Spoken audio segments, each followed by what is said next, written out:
FBR को पहली समाही के हदफ में 96 अरब रुपए के रेवेन्यू शॉर्टफॉल का सामना। आईएमएफ हदफ हासिल न हो सका, हुकूमत को सख्त टैक्स इकदाम करना होंगे। एफबीआर ने पहली समाही में 2652 अरब हदफ के मुकाबले अब तक 2556 अरब हासिल किए। रवा माली साल के 12970 अरब के टारगेट के लिए बहुत बड़ा काम दरपेश। आईएमएफ ने आगाह किया था, टैक्स हदफ के हुसूल में नाकामी पर इजाफी मौसूलात के इकदाम पर गौर करना पड़ेगा। मुमकिन टैक्स चोरों के खिलाफ कार्रवाई के लिए मिनी बजट लाने का इम्कान है।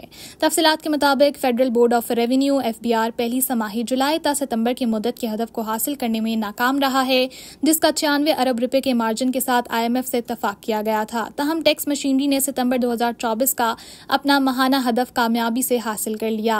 एफबीआर सितंबर 2024 के लिए 1100 अरब रुपए की टैक्स वसूली को छूने और उबूर करने की जानिब गामजन है, जबकि इस माह के लिए 1098 अरब रुपए का हदफ मुकर्रर किया गया था। पहली समाही जुलाई ता सितंबर की मुद्दत में एफबीआर ने अब तक 2652 अरब रुपए के मुतवक्का हदफ के मुकाबले में 2556 अरब रुपए हासिल किए हैं और इस तरह इसे 96 अरब रुपए के रेवेन्यू शॉर्टफॉल का सामना है।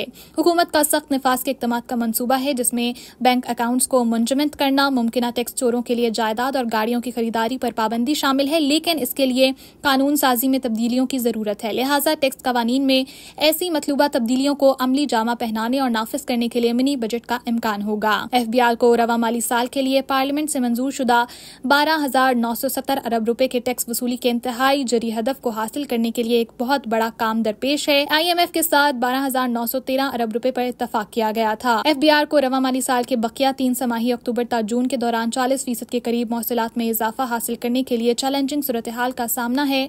मौजूदा हुकूमत की अहलियत और सलाहियत को मद्देनजर रखते हुए ये कोई आसान काम नहीं होगा।